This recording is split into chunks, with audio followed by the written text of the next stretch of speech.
Action. Kimberly Akimbo by David Lindsey-Abaire. Act 1, Scene 1. A blast of cold wind, sounds of winter, wind howling, maybe snow on a scrim. Lights come up on a bench outside. An old woman sits, shivering. She looks at her watch. She wears a hooded parka and boots.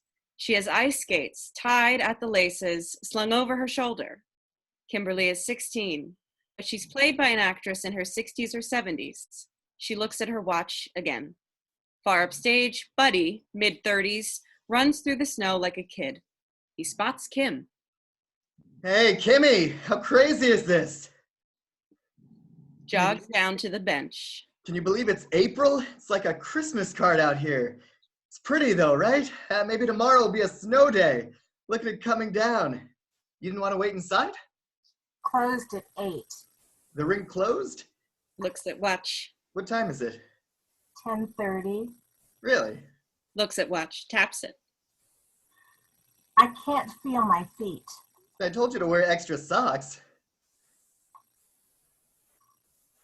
Where were you? I got caught up, I'm sorry. You suck. Hey, don't be like that. You want to make a snow angel? You said you'd pick me up at 8 and you didn't, and that sucks. Now, come on, you've got gloves. 2.5 hours. It's like 4 degrees out here. I could have died. How you gonna die with that big fluffy parka? The zipper's busted. It's in trouble with the car. Yeah, right. You couldn't get a ride with someone else? You said you'd pick me up. Did you eat? You said we'd get drive-through. You must be hungry. Oh, you think maybe? You suck. Why didn't you call Pattie? The buttons on the payphone are frozen. You should have breathed on them, heated them up. She can't answer the phone anyway. Right. Her bandages are too big. I know. I'm sorry. Everybody else got picked up. You're not getting any warmer sitting there. Well, I'd love to move, but my ass is frozen to the bench. Let's go. We'll drive by the Zippy Burger. I don't want to. Come on, Kimberly. You're going to be difficult now? I don't know. You're going to be concerned now? Fine. You want to sit? We'll sit. He sits. How was ice skating? Are you okay to drive? No response. Dad, No response. are you okay to drive? Yes. Because I know where you were. If your mom asks, we'll explain about the car trouble. The lights change. Scene 2. The bench turns into a car. Buddy is driving. Do me a favor and play it cool. Don't make trouble with your mother. She's very anxious about the baby. Uh-huh. She says it's kicking too much. I explain that's what babies do, but you know your mother. I remember you kicked a lot too. Maybe that's what she's anxious about. No, that has nothing to do with... She's still adjusting, getting used to Bogota. Whatever. Just don't rile her up, because she'll take it out on me. The car pulls into a Zippy Burger drive-thru. Buddy rolls down his window. Over the speaker. Welcome to Zippy Burger. My name is Jeff. Can I take your order? 2 cheesy burgers, 2 Frenchy fries, and 1 large Coke. It's okay if we share the soda? Fine. Over the speaker. Anything else, sir? Nope, that's it. You look a little better. Color's coming back into your face. You feel thawed out. Is that Kimberly Lavaca? I can see you in the camera. Is that Kimberly Lavaca? Who wants to know? Jeff? Do you know a Jeff? Jeff McCracken. Do you know a Jeff McCracken?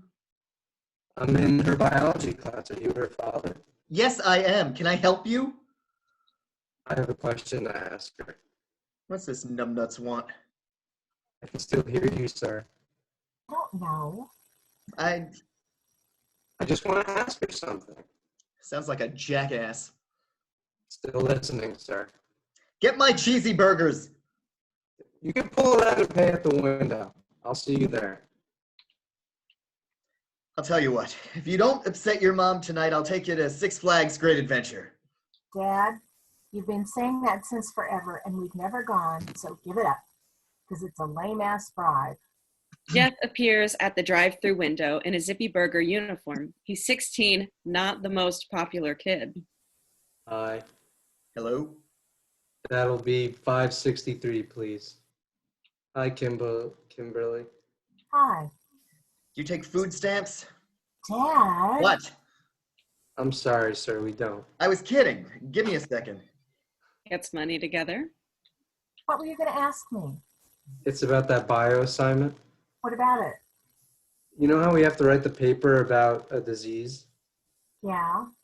Well, I wanted to know if I could talk to you about your disease. You know how you look old and everything, but really you're not? Here, that's exact change. Give me the food. I thought not too many people would pick that one. Could I talk to you about it? Kimberly's busy this week. Pick another disease.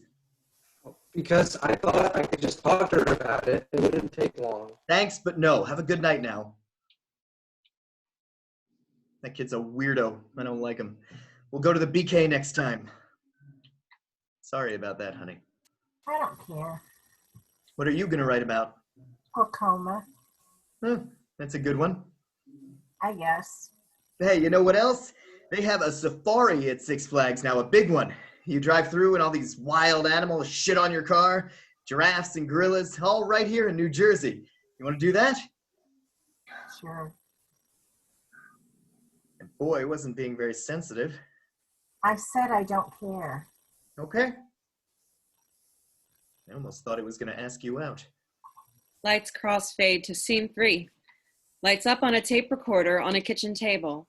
Pattie, in her mid-30s, sits at the table. She wears a housecoat, slippers, and is very pregnant. Her hands are wrapped in bandages. Except for the light over the table, the kitchen is dark. It's late. Pattie looks at the tape recorder. Okay, here we go. Let's see. Record. She tries to press record, but her bandages are too big. She tries again. Jesus, how am I supposed to? She tries with her elbow, her knee, her head, her nose, trying with her chin. Ow, I can't. Stupid piece of crap. Pattie sits up in disbelief. It's recording. She's winded but pleasantly surprised. She leans over and speaks into the recorder sweetly. Hello, darling. This is your mother speaking. You're in my belly right now, and sometimes you kick me. Isn't that precious? Now listen to me, sweetheart, because people are going to tell you awful things about me. You mustn't believe them. People lie. They are hateful cocksuckers. All of them. People spread vicious lies when their victims aren't around to defend themselves. Remember that when I'm dead and someone tells you I was a demonic bitch, you stand up and tell them that I was sweet and funny, and you have the tapes to prove it. It's always good to have evidence, sweetheart. That's why I'm making you this tape. I want to make sure you get your info from the horse's mouth, because I'm going to drop dead any second. On the bright side, I just got my carpal tunnel operation, so I may be able to use my hands before I die. We'll see. All those years in Secaucus took their toll. 16 years. I worked in the Sunshine Cupcake Factory, pumping cream into those ding-dong knockoffs. 16 years of squeezing that goddamn cream gun. That's one of the reasons we moved away from Secaucus. Not the main reason, but one of them. I hope I get to breastfeed. That's my one wish. If I give birth to you and they let me breastfeed, then I can die happily. I didn't get to do that with your sister. She was so bad off when she came out and they took her straight to the ICU. They say that mother-child bond is so important, and it starts that very first moment. But she was never placed on my chest, and I never cooed over her, and she was never breastfed. So I think we never had that, the bond thing. A door slams. Buddy and Kimberly enter. Buddy clicks on the kitchen lights and hangs the car keys on a little hook on the wall of the kitchen. Kim sets up to start her homework at the table. Where the hell were you? Car problems. We had to get a jump. I'm starving. You bring me a zippy fish? Did you want one? Son of a bitch! I'm sorry. I've got to eat. buddy. I'm pregnant. I know. Kim's in charge of my meals from now on, okay, Kim? Whatever. I'll starve if I have to rely on your father one more day. What's with the tape recorder? I'm creating an oral history for the baby. This kid's gonna know me better than any of you. Now tell the truth, Kim. Why were you late? The battery died. We had to get a jump. From who? Just a guy in a truck. What kind of truck? A chicken truck. A chicken truck. Yeah. It was filled with chickens. I know what a chicken truck is. Kind of cold to be transporting poultry, isn't it? I don't know. Huh. Maybe a chicken truck will pull over for me someday. Maybe chicken guy will give me a jump when I die. You're not gonna die, Pattie. We were just a little late. You smell like gasoline. I work at a gas station, honey. Do you also work in a bar room? Because I smell a little bit of that too. Pattie? Maybe we could have a real dinner tomorrow They look at her as if she is speaking Greek. instead of takeout. A sit-down dinner. Is that a dig? No. You know I can't cook meals in this condition. Dad can do it. He'll cook something healthy. It'll be good for the baby. Oh, well, all right then. It's a nice idea, isn't it, bud? Sure, I could do that. A roast, maybe. Vegetables. Some cake for dessert. I'll decide what to cook. Don't push it, Kim. Did I mention I met one of the neighbors today? No, what neighbor? Relax, buddy. They're nice people. You need to work on your social skills. He's so suspicious about neighbors. Yeah, I wonder why. You leave me alone for hours. I'm going to talk to people. I need to do something to occupy my time. For fuck's sake, buddy. Do you guys want to try an experiment? What? Ooh, she's a mad scientist. What experiment? For school? No, just for fun. I had an idea. You're full of ideas tonight, aren't you? Kim takes an empty jar from the cabinet and places it in the middle of the table. I hope you don't expect me to piss in that. This family swears too much. Says who? I don't swear. You just said piss and fuck's sake. Hey, watch your mouth. I propose that every time one of us swears, we have to put a nickel in the jar as punishment. Like a challenge. That's good. I love a challenge. Yeah, right. You love to run away from a challenge, you mean. You hear that? He loves a challenge. I married you, didn't I? You could have done a lot worse than me. Hell, I'm no challenge. I'm a straightforward, easy ride. I'm the Kansas of wives. So, yes to the jar? Who gets the money when we're done? The baby.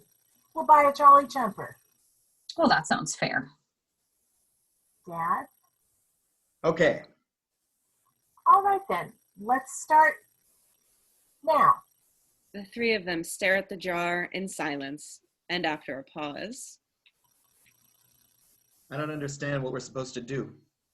Nothing. Just do whatever, but don't swear while you do it. Yeah. So what neighbor did you meet? Mrs. Gigante. How'd you meet her? I called to her from the window. I said, howdy, neighbor. What's your name? What'd she say? She said, Mrs. Gigante. What do you think she said? Do you even listen to me? Is it me? Am I the crazy one? Honestly, it's a flip of the coin. What? Nothing. Don't rumble, Kimmy. I may be going deaf. Lucky you. Mrs. Gigante's daughter, Bonnie, is in a dance recital on Sunday. The blonde girl? Isn't she in your class, Kim? She takes lessons at the Miss Maxie studio in town. Remember when Kim did ballet? Yeah, what a waste of money that was. The tutu was cute, though. Remember the tutu, Kimmy? You chafed. Mrs. Gigante says if I ever want the baby to take lessons at the studio, I need to reserve a spot now because Miss Maxie is very popular. It could be a boy, you know. Boys take ballet. Oh, geez, you're gonna make him gay. Oh, shut up, you homophobe. I think you're gay. I wish I was.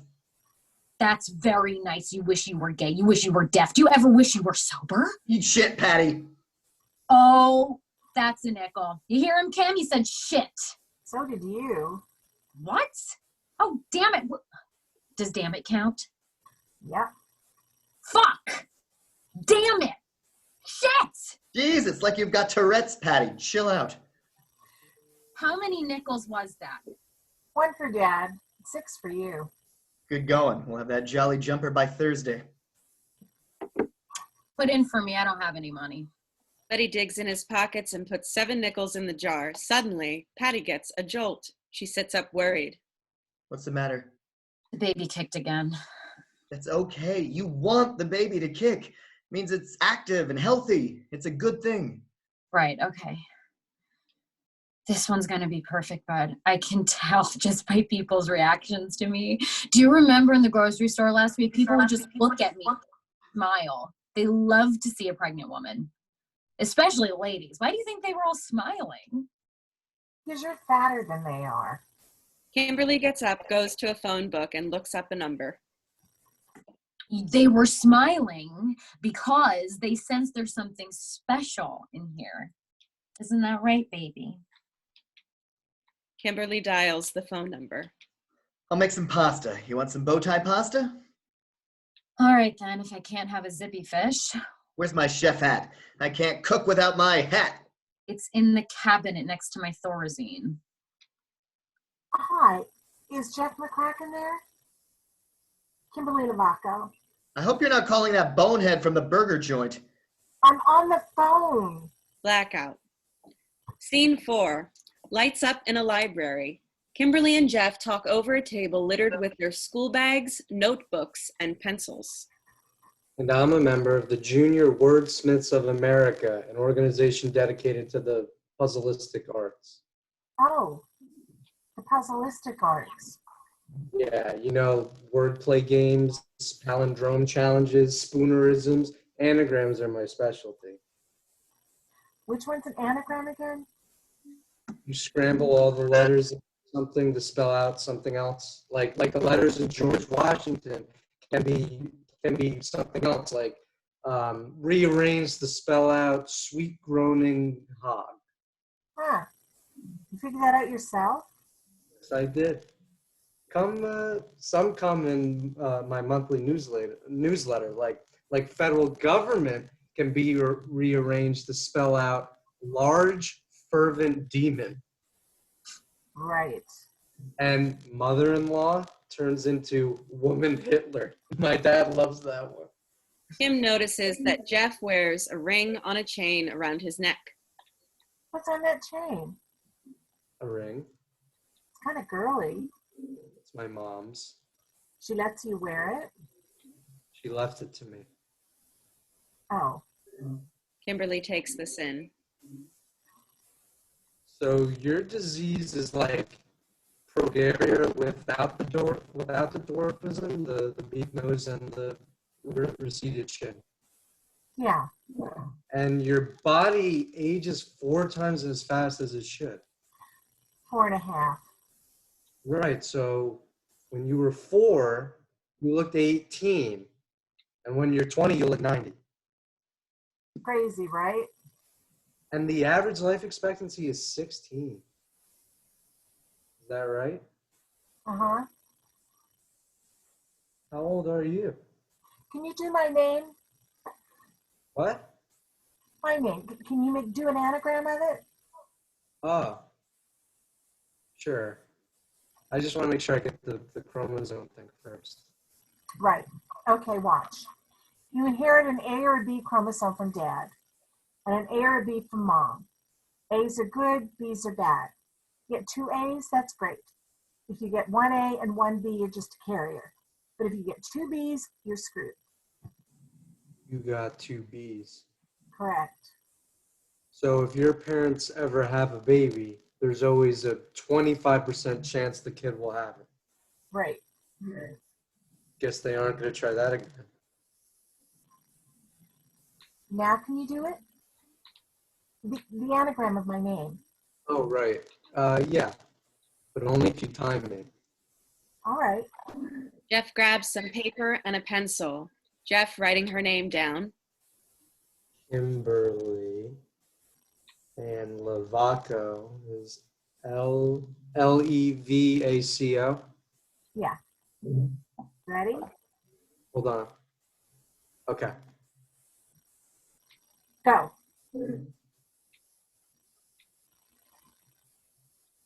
One C, right? Yes. Jeff works on the anagram through most of the following dialogue, barely looking up at Kim. I like to pull the K's out first because that's one of the hardest letters to me. Oh, yeah? Yeah, K's, J's, and Q's are the hardest. You know, when I first saw you in the cafeteria, I thought you were a new lunch lady. Isn't that funny? Sorry, are you sensitive? No. It's good. So, you glad you moved to Bogota? It's okay. That's not weird for you? It's not what not weird for me? To be in high school. No. Why would that be weird? Since the other kids ignore you. I could ask you the same question. They don't ignore me. I wish they ignored me. Oh, yeah? Done. Really? How fast was I? 56 seconds. It would have been faster, but I was carrying on a conversation at the same time. What'd you get? Kimberly Akimbo turns into Cleverly Akimbo. What's the matter? What's akimbo? It's bent. You know, when your hands are on your hips, then your arms are akimbo. Cleverly akimbo. It's good. You should be happy. I did my grandmother's name, and she got Arabian beard. Debra, a woman in her early 30s, approaches suspiciously. She's somewhat disheveled and rough around the edges. She carries a garbage bag filled with her belongings. Hey! Hey, looking beautiful. I'm fine. God, I'm glad to see ya. Where have you been? You won't believe it. I was actually in a squat for a couple of months in Trenton. A squat? What's a squat? It's a terrible place, Kim, but the people are nice. And after that, I was living in the woods for a few weeks. But then my tent caught on fire, so I went back to Secaucus. But you guys weren't there anymore, so I called Aunt Helen, and she wouldn't let me stay with her. But she told me you all took off to Bogota.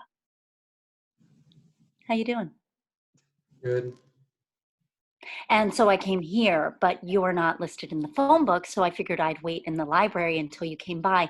And I knew you'd come by because I remembered you like to read so much. And so I've been here for 10 days. You've been living in the library? Yeah, keep it down though. They're real strict about the noise. It's comfortable. I sleep in the pillow room. At closing time, I hide under a pile of beanbag chairs. Haven't been caught yet. What's your name? Jeff McCracken. Nice to meet you. I'm Debra Watts. You gonna eat that cookie? I guess not. You don't mind, do you? I haven't eaten in a couple days. I miss you, kiddo. Kimmy ever mention her Aunt Debra? No. We're best buds, right, Kimber? If you ever do anything to hurt her, I will fuck you up big time. Think your friend just shit his pants. Come on. What? I'm sorry. You know I was just messing with your head, right? You're a good kid. You want a hand job? I'm just kidding. I'm a dyke, so I don't actually do that anymore. Unless you got $20. You're not underage, are you? Yes. Well, then the deal's off. I spent enough time in jail. You'll have the pleasure of doing it yourself, Dexter. What are you doing? Just playing around. What happened? You don't like my jokes anymore? Wait, this isn't like a date, is it? No. Oh, good. Because this kid's kind of freaky. Don't take offense, though. I was a total outcast myself. That doesn't surprise me. Hey, there you go. Rising to the occasion. And he's a keeper. Could I maybe meet you out front in a few minutes? Hell no. I gotta go see a guy about something. Hey, how come you guys didn't tell me you were moving? He disappeared. Would have left a note or something. Dad seemed anxious to leave. Yeah, me too. I understand. Suddenly notices someone nearby. Shit! Grabs a book and pretends to read. What's the matter? Well, second. Shh, shut up. That old lady's been giving me the stink eye all day. The librarian? Yeah, she might be onto me. She caught me giving myself a splash bath in the ladies' room this morning. Oh, what? You know, the vitals, the pits, the snatch. Ew. Hey, kid, you have no idea how hard it is to be homeless. Sorry. With the librarian out of sight, Debra starts rummaging through her garbage bag. Hold on. I got you something, Kimmy, for your birthday. You did? Don't sound so surprised. When's your birthday? Today. I found you just in time. Why didn't you say anything? Sweet 16 and never been kissed, right? Shut up. I wrapped it myself. Unwraps a conch shell. It's a shell. A conch shell. What's it do? You blow in it. See the hole at the end? It's like a horn. Right. I got it in Trenton from this crackhead Winnie. She used to own a hotel in Miami Beach. Now she lives in a squat. Life takes awful turns, kid. That shell came all the way from Florida. Yeah. It's nice. Thank you. You're welcome. So, I'm gonna need that address. What address? To the house. Our house? Come on, Kimmy, don't play with me. I can't. I'm not supposed to. Why not? Because of your dad? I'm family. You think he wants me to sleep on the streets? Probably. But you don't. You've got heart, right? Which reminds me, I'm gonna need your help, Kim. You help me with something? I don't know. It's something I've been thinking about, something good for the both of us. You'll like it. Maybe we can work your friend in. No thanks. Give me the address, would you? Kimberly reluctantly writes it down. Thanks, gorgeous. Leave the front door unlocked and I'll talk to you tonight. Okay. In the meantime, if anyone asks, you didn't see me. You neither. All right. Peace out, y'all! Debra slips away suddenly. The kid looks after her. I am so sorry. That's okay. My aunt's a lesbian too. Really? She's not nearly as inappropriate as your aunt, though. Yeah, that's kind of her thing. She used to live with you? Yeah, in Secaucus. She slept in our basement, but then she did something so we had to move. What'd she do? I don't know. They don't really talk about it. Huh. I have cousins in Secaucus. Oh, you do? You know what? I should be going. What's the matter? I have to feed my mom. Your mom? She has carpal tunnel. I'll call you though. I'm not going to say anything. I've never even seen them. They're very distant cousins. Well, that's good. I really gotta go though. All right. I'll see you tomorrow. Kimberly exits with her book bag. Scene 5. Lights up on the kitchen table. It's late at night. Pattie is talking into the tape recorder again.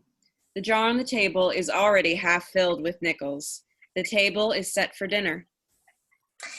And one of my best friends was Mr. Hicks. He lived next door to us in Secaucus. He brought me cabbage from his garden. You would have liked Mr. Hicks. When I wasn't feeling well, he'd run to the corner and buy my cigarettes for me. He was kind like that. He'd do whatever you asked him to. A conch shell blows loudly off stage. What in God's name? Again, the conch shell blows off stage. Kim, what are you doing? In my conch shell. Well, cut it out. You'll wake the neighbors. I don't know about you, baby, but I'm so hungry I could chew off my own arm. Kim, me and the baby need some food. I'll be there in a second. Where'd you get a conch shell? Don Ho. He spoke at our school today. That is a lie. You better not have stolen that thing. Kimberly enters wearing pajamas. She's been trying on makeup. I didn't steal it. Make us some cereal. You can't wait for Dad? It's 10 o'clock. I'll get a long white beard waiting for that no-show. I don't know why you bothered setting the table. Goes to make a bowl of frosted flakes. He said he'd make dinner. Yeah, well, he said. He said a lot of things over the years, and 90% of it was bullshit. Jar. Shit. Mom. Sorry, I'm trying. Your dad put some nickels aside. Pop them in. Kim tosses a couple nickels in the jar, then looks up at the clock. Where do you think he is? He's probably face down in a bowl of peanuts somewhere. Kimberly sits down with the cereal bowl and feeds her mother like one might feed a baby. I love Don Ho. Your father used to say he was going to take me to Hawaii to meet him. Of course, that never happened. Maybe he'll surprise you someday. You never know. Yeah, you do. Sometimes, Kim, you actually do know. I'm never seeing Hawaii. Hey, I did that spinning needle on a string trick. It said I'm having another girl. It's exciting, right? How do you thread a needle? It took an hour and a half, but I did it. Persevere in life, baby girl. That's another good lesson I'm passing on to you. I was just telling your sister about Mr. Hicks. Remember that nice old man? Dad said he was a pervert who kept stacks of dirty magazines in his basement. Kimberly, don't say... Hits stop on tape recorder and then rewinds. Now I have to rewind and record over that. You are not going to say mean things about Mr. Hicks on my tape. He brought me cabbage. Hits record again. As I was saying, do you remember Mr. Hicks, Kimberly? Vaguely. Wasn't it funny how he called you the Duchess? It wasn't that funny. Yes, he called you the Duchess and me Hiawatha. He was such a comical little man. Sounds of someone sneaking in the front. Is that him? He better have his shoes in his hand. Like in the cartoons, you know? Anyone home? Oh, hell. Hey, sister, you miss me? Not at all. Go away, Debra. Ah, come on. You don't mean it. Yes, I do. Pretty quiet around here. You have to leave. Nice place. Except for the wallpaper. Yikes. Looks like you live in a giant thermos. I mean it, Deb. You cannot stay here. Don't worry. Won't be for long. That's what you said the last time. And you stayed for 6 years. We got a few things out front to bring in, so. What things? I'll keep them in the basement with me. Relax. Buddy's head is going to explode. Don't even tell him I'm here. I'll be like a mouse. Goes back out front. How'd she even find us? Who knows? Stay away from her, Kim. Do me that favor. We'll just pretend she doesn't exist, okay? Are you wearing lipstick? Yeah. Why? I was just trying it on. I wanted to see what it'd look like. And rouge? A little bit. I don't like it. You look like a made-up corpse. Debra enters with large cans of chemicals. She crosses to the basement. What are those? Chemicals. Just some chemicals I need. Chemicals? Why do you need chemicals? Which way's the basement? That way. You better not be building a bomb down there. Exiting to the basement. I'm not building a bomb. That's your Aunt Debra. Never loan her money.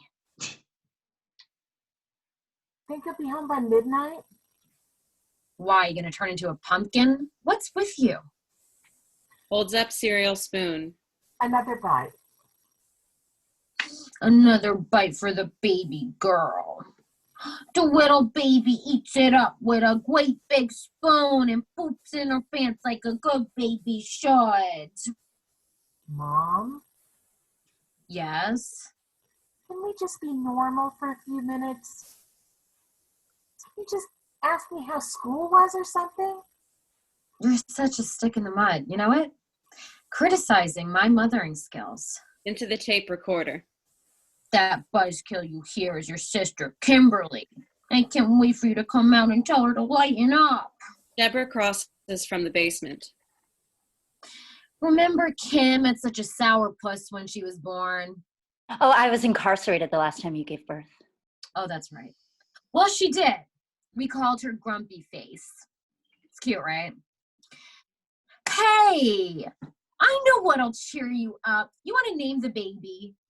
No, I don't want to name the baby. Oh, come on, it'll be fun. You have such a good imagination. Remember that Don Ho thing you said? That was clever. Please. God, okay. How about... Pick something good.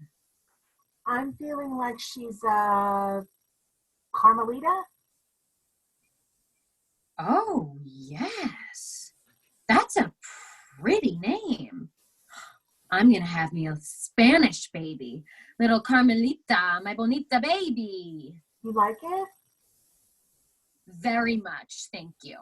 Debra crosses to basement carrying stacks of glue traps. Hey, Kim just named the baby. Did you show her the shell I got you for your birthday?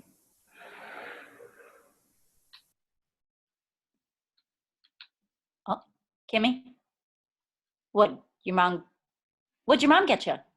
Something lame, I bet. What? I forgot. You forgot her birthday? Don't start with me, Debra. You didn't forget. Heads into the basement. I did so. The phone rings. Pattie and Kim freeze. They look at each other. The phone continues to ring. Kim goes over and answers it. Hello? Uh-huh. Uh-huh. Fine. Car problems? Kimberly starts putting the dishes from the table back into the cabinet. She spends much of the following dialogue quietly clearing the table. I'm sorry I forgot, honey. I think the cancer spread to my memory cells. You don't have cancer. Are you a doctor? No, Mom, I'm not a doctor. Then don't tell me what I do or don't have. I'm gonna die, Kim. It's sad, but you need to be prepared. People pass away, you know. Suddenly they're gone forever. Look at Mr. Hicks. One day he's bringing me cabbages from his garden. The next day he drops dead. To Debra, who passes from basement to exit the house. Remember when Mr. Hicks dropped dead, Debra? Jesus, Pattie, give it a rest. Your mouth is like a lawnmower. You'll miss my mouth when I'm dead. I don't think so. You'll miss me too. Because I'm a fixture in your life. You'll have to actually remind yourself when I'm gone. That's how it was when your Nana died. I kept forgetting she was dead. I'd see a sale at the supermarket and think, oh, Ma should get down here for those pork chops. And then I'd remember, oh yeah, she's dead. You get so used to someone being there. It takes your body a long time to adjust. Kimberly continues to clear the table. Like when you move a lamp and you keep going to the same place to turn it on in the dark, even though you moved it across the room weeks ago. Or do you remember when Cinnamon died and we still kept going to put the table scraps into his dog bowl? We were just so used to it. That's how it's going to be when I'm gone. You'll have to keep reminding yourself that I'm not here anymore. Or vice versa. You take that back. 16 is just an average, Mom. Just because it's my birthday doesn't mean... I was not talking about you. I was talking about myself. As always. I'm the one who's falling apart after all. You're so self-involved. Debra enters, dragging a mailbox. What is that? It's a mailbox, Pattie. I know it's a mailbox, Jesus Christ. You want to help me with this, Kim? Sure. Kim goes to the mailbox. You can't steal mailboxes. That is a federal offense. Debra and Kimberly cross to basement with the mailbox. How was school? Good. We had a mock debate. Hey, we decided to ignore Debra. Remember, Kim? I lobbied for animal rights. I'm sorry I forgot your birthday. Did your side win? Yeah, we won. They've gone to the basement. I'll make your father get a cake. Kim, you didn't wipe my mouth. Kim! Wipes her mouth with her own bandages.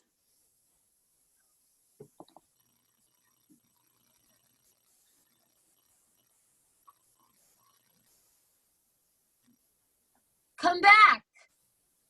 I'll try to be normal. Kim! You see how they treat me, Carmelita?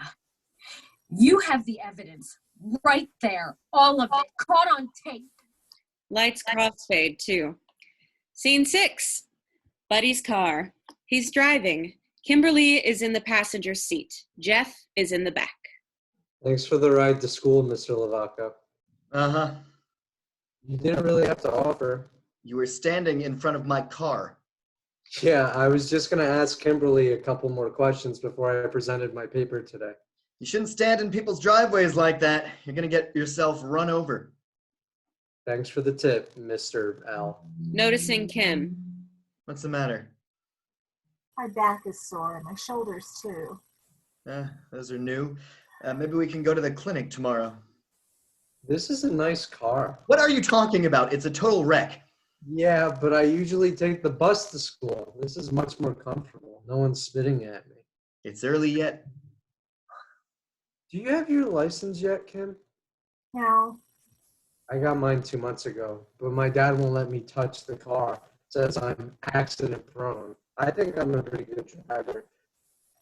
Want me to take the wheel for a couple blocks, Mr. Lavaca? No, just keep quiet. My dad would drive me to school himself, but he works the night shift. He gets home real late and then he sleeps in. Yeah, my dad gets in real late too sometimes. Last night it was almost 3, wasn't it? You work the night shift too, Mr. Lavaca? No, I don't. Must have been hard getting up this morning. I managed. You know, if you rearrange all the letters and snooze alarms, you come up with, alas, no more Z's. Huh. That's weird. Where do you work, Mr. Lavaca? The Chevron station on Palisades Avenue. Jeff writes something in his notebook. Are you the guy in the booth? Yeah, I'm the guy in the booth. My dad works in a booth too. He collects tolls on the turnpike. It's a lousy job, breathing in those fumes all day. He likes it. Oh, sure, I can cook dinner. That's a great idea. What? Forget it. Do you have something to say, Kim? I don't. Just go faster. You drive like an old man. Kim's upset because I went out for a few beers after work instead of making dinner. Dad, shut up. She thinks I should stay home and smoke pipes and wear sweaters.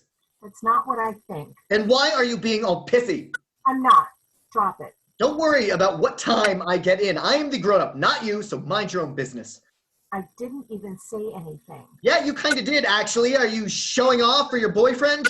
Dad! Kim! Just cut it out. Oh no, vast cretin.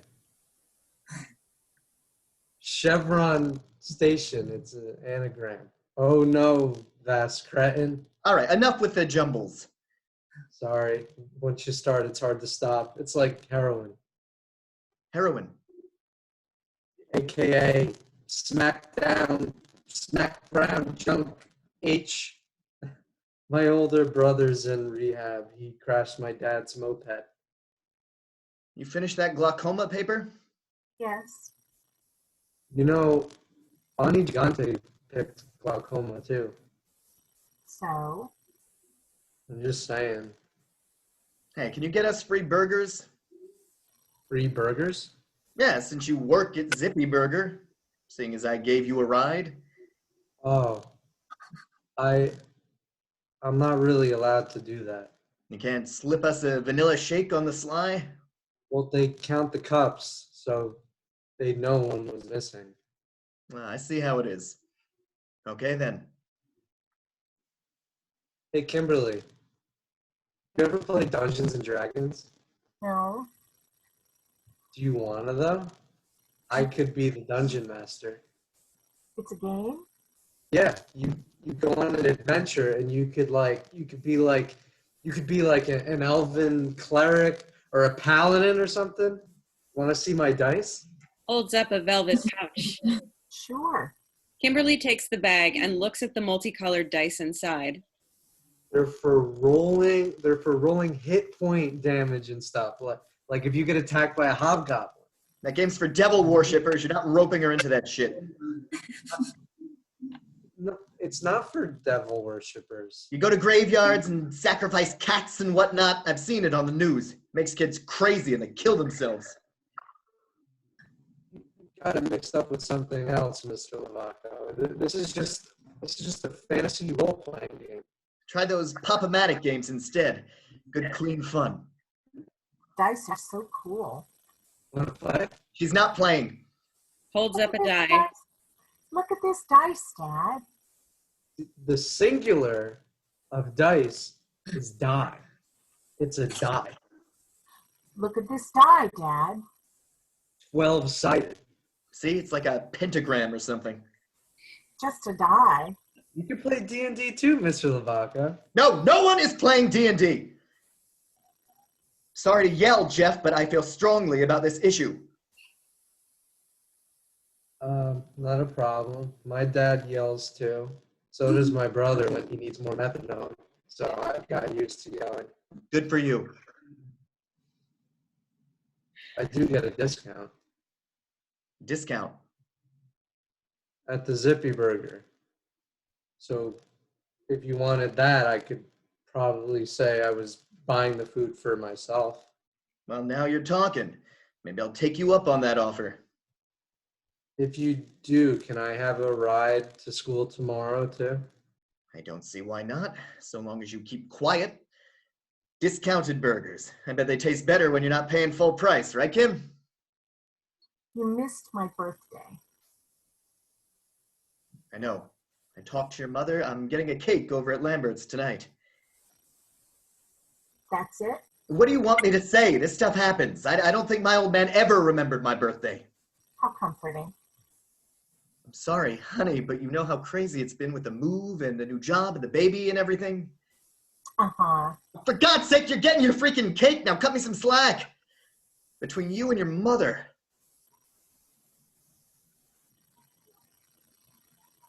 So did you work at a gas station too, Mr. Lovato? What? When you lived in Secaucus, was there a Chevron there too? Who said we lived in Secaucus? Kimberly did. Buddy shoots her a look. It just came up. Right, it just came up. I didn't say anything. I just said we lived there. Don't worry, she didn't give away any family secrets, Mr. Lovato. What are you talking about? No, nothing. We don't have any family secrets. I didn't say you did. What did you say to him? Nothing. Are you punishing me? No, Dad. What did I say about talking to people? We had to talk for my paper. And I thought I told you Kim was busy. You did, but then I thought I told you to pick another disease.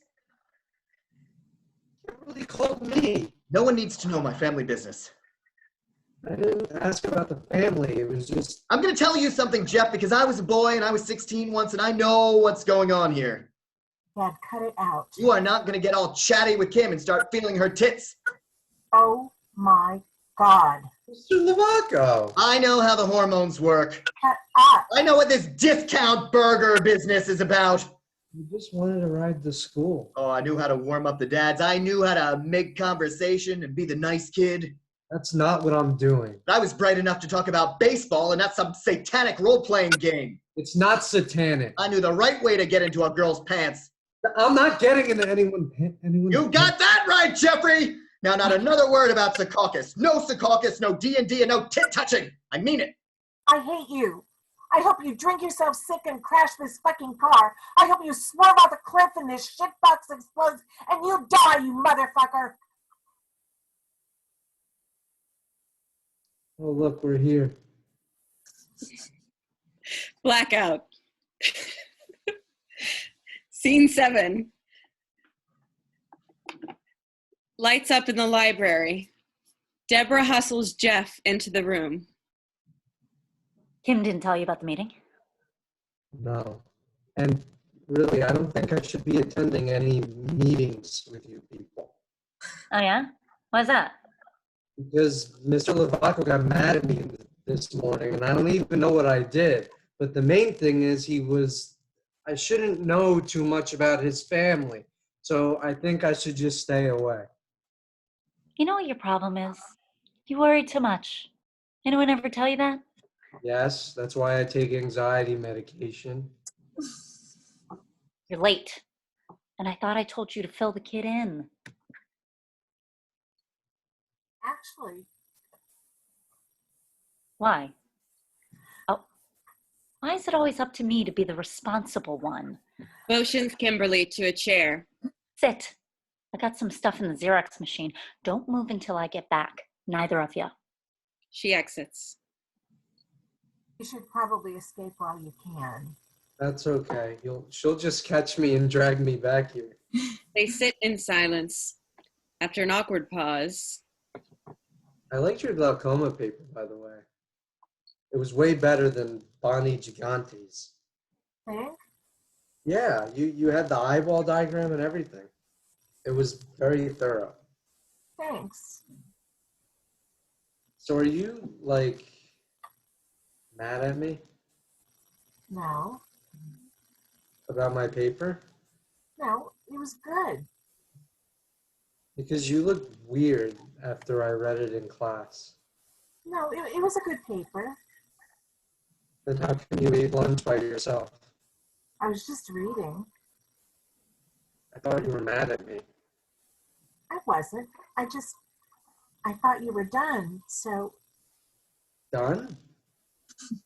With lunch? with the paper. Since you were done writing it, I thought, You thought I wouldn't have lunch with you? I don't know. I thought you were mad about the paper or your dad or something. My dad?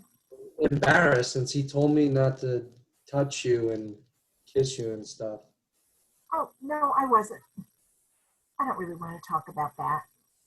Because I was thinking that if you wanted me to, I would do it anyway. What? Like, I know it's his job to be protective and everything, but you might want to do something that he thinks you don't want to do. So if you, like, wanted to be kissed or whatever, then I would do it. As a friend. You know? Like if you just wanted someone to practice on. But not if you didn't want to, obviously. I'm just saying. I'm not afraid of your dad. I mean, I am, but I'm assuming you wouldn't tell him. So in that case, I wouldn't be afraid of him, I mean. Kimberly is too overwhelmed to speak. She has a giddy, mortified, thrilled expression on her face. Are you mad? No. Because that's not why I've been hanging out with you or anything. I wasn't even thinking about it until your dad brought it up. So I don't know. I guess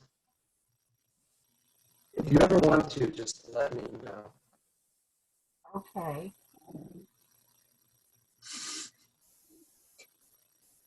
Okay, you'll let me know? Or okay right now? Okay, I'll let you know. Okay. It's just, she's going to come back, so. Oh, right. I see. Cool. Debra re-enters with checks and Xeroxes. All set. Now listen up, because the plan's genius. You know what check washing is, right? This isn't the sort of thing I think. This is the sort of thing I think Mr. Lavaco was talking about. I really shouldn't get involved with any kind of check washing plans. He doesn't want to do it. Just hear me out. It's the end of the month, right? So everyone's paying bills, popping them into the mail, gas, cable, whatever. So last night I unbolted the mailbox outside Crab's liquor store and dragged it home. You stole a mailbox? Cool, right? And then Kim and I got these glue traps, for mice. I just helped a little. And we tied string to them and lowered them into the mailbox, like we were fishing. And we pulled up all the envelopes. And guess what was inside most of them? Checks. Exactly. Checks I just Xeroxed on that machine over there with a roll of dimes I stole out of old Stink Eye's purse. I'm getting acid stomach. And in your basement is a solution I made with a recipe I got off the internet. It said I mix this amount of Clorox with a splash of so-and-so, and then when I drop the checks into the solution, guess what's gonna happen? The ink will come off? Right! Whatever people wrote in will magically disappear, and I'll have a stack of blank checks. And since I Xeroxed the checks before I washed them, Still have the signatures. and I've always been a first-class forger. Did 2 years in the Georgia Penn thanks to my outstanding forgeries.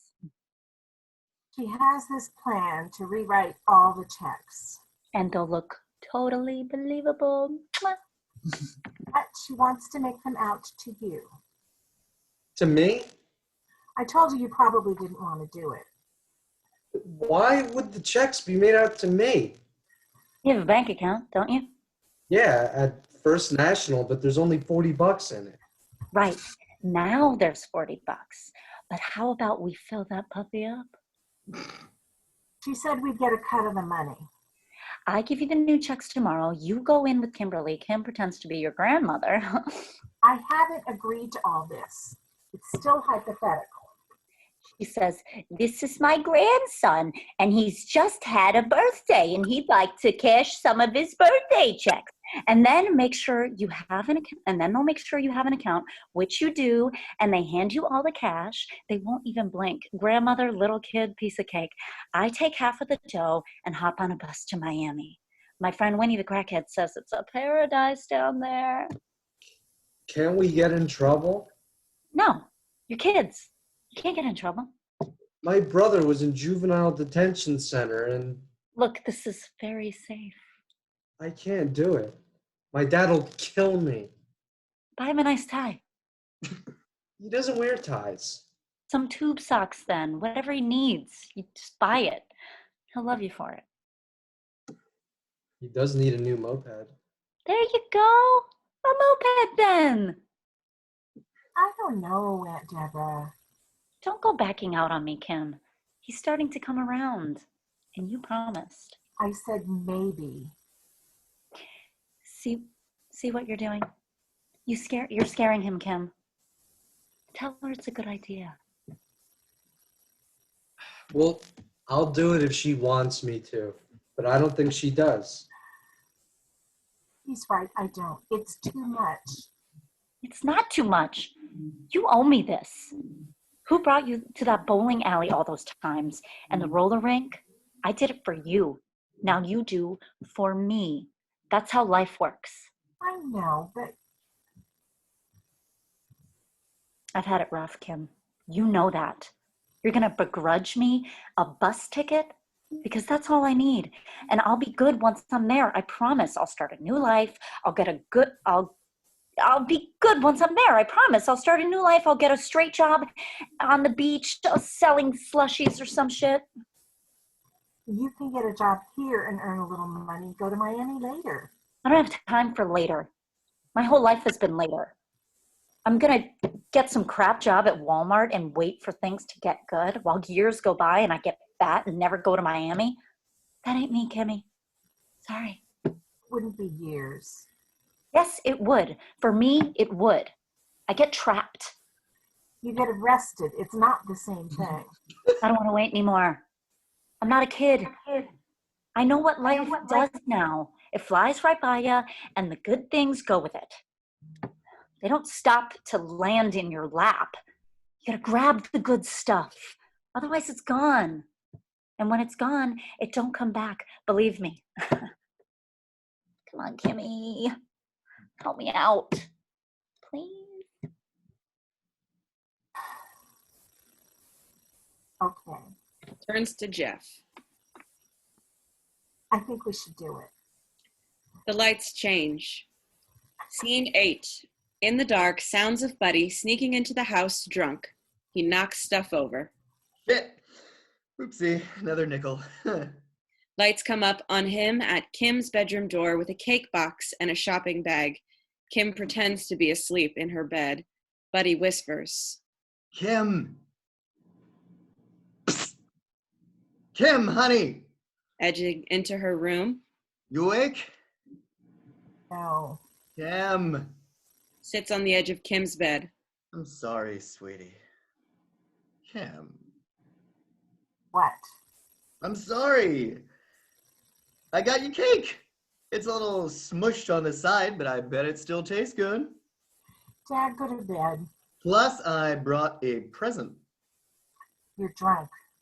Buddy pulls a trouble game from the bag. It's a board game. Want to play? No. It's the game of trouble. It's a pop-o-matic game. Dad. Come on, Kimmy, get up and play trouble. Starts setting up the game board on the floor. Your mom and I used to play this when we first got married. It's a good game. I'm tired. You're always tired. Now come sit here and help me set up. Kimberly moves to the floor and helps him set up the trouble board. Debra appears in the doorway. She clicks on the light. Oh, thank Christ. I thought the feds found my mailbox. What is this? How you doing, buddy? What are you doing here? You look good. You've been working out? Look, I don't know how you found us. It was a challenge. You gotta leave. I'm not kidding, Debra. Now, don't have a conniption. And what the hell did you do to... You know what? I don't even want to know. Just get out of here. You're gonna get us thrown in the pokey. Pattie said I could stay. Didn't she, Kim? Well, Pattie's not paying the rent. Now screw. Oh, Pop-O-Matic game. Can I play? You'll wake her up. Referring to the guys. trouble game. I'm the blue guys. What are you, Dad? You owe me a stereo, by the way. Kim, you should be asleep. We have a big day tomorrow. What big day. Hey, what's that? Cake? It's about time. Okay, get out, Debra. I'm serious. I love cake. I'll get the forks. Why do I bother? I'm like that guy on the hill pushing the rock. Is he drunk too? Hey, that's not... You shouldn't say things like that. Besides, tonight was my last hurrah. Oh, yeah? Yeah. I was thinking, about how you wished I would die. Remember you said that about the car exploding? And I thought, well, that can't be a good thing for a daughter to say. So if you want me to stop, I promise to stop. Uh-huh. Have I ever promised before? No. All right then. See? How about Saturday we go to Six Flags Safari? Okay. Debra comes back in with forks, plates, and a knife. This reminds me of the old days. My dad staggering in loaded, waking me up to play Parcheesi over a slice of cake. I'm green. I'm always green in these games. Debra cuts into the cake. Debra, we didn't even sing. Pattie appears in a nightgown. Uh-oh. Looks up at the clock. What time is it? Hi, honey. Did we wake you? You're playing a game? I know it's late, but... How come no one asked me to play? I like games too, you know. You want to play, Mom? May I be yellow? Have a seat. Yeah, sure. No one's big deal. Yeah, one more ass to kick, like when we were kids. Oh, and you got the cake. It's lopsided. I hit a pothole. You want a piece? I better not. My diabetes. What diabetes? Debra showed up again. I know. She's like a bad rash. I bought you a gift. Look, an electric toothbrush. I thought this might be easier to manage. Better than the regular toothbrush, since you have the bandages. You know what we need? Debra gets up to put on the radio. Kimberly and Buddy eat their cake. Thank you for the toothbrush, buddy. I also got something for the baby. I just gotta plug it in. Isn't that sweet? How come I didn't get a gift? You got everyone something but me? You got my stereo. That's gift enough. Debra tunes in to a Zippy Swing era song.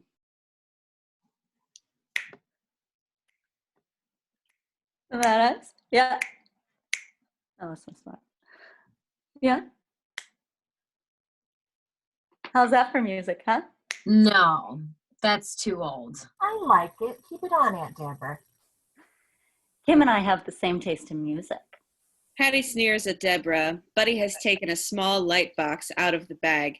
He goes to plug it in. Pattie trying to be normal. How was school, Kim? What? How was school? Fine. Pops the trouble bubble. You need a 6 to get out of home base. Pops Damn. trouble bubble. Damn, 4. Your turn, Pattie. What'd you do at school? We had a discussion about the Holocaust. Pattie can't pop the pop-o-matic bubble with her bandaged hands, so she leans over and tries to push it with her chin.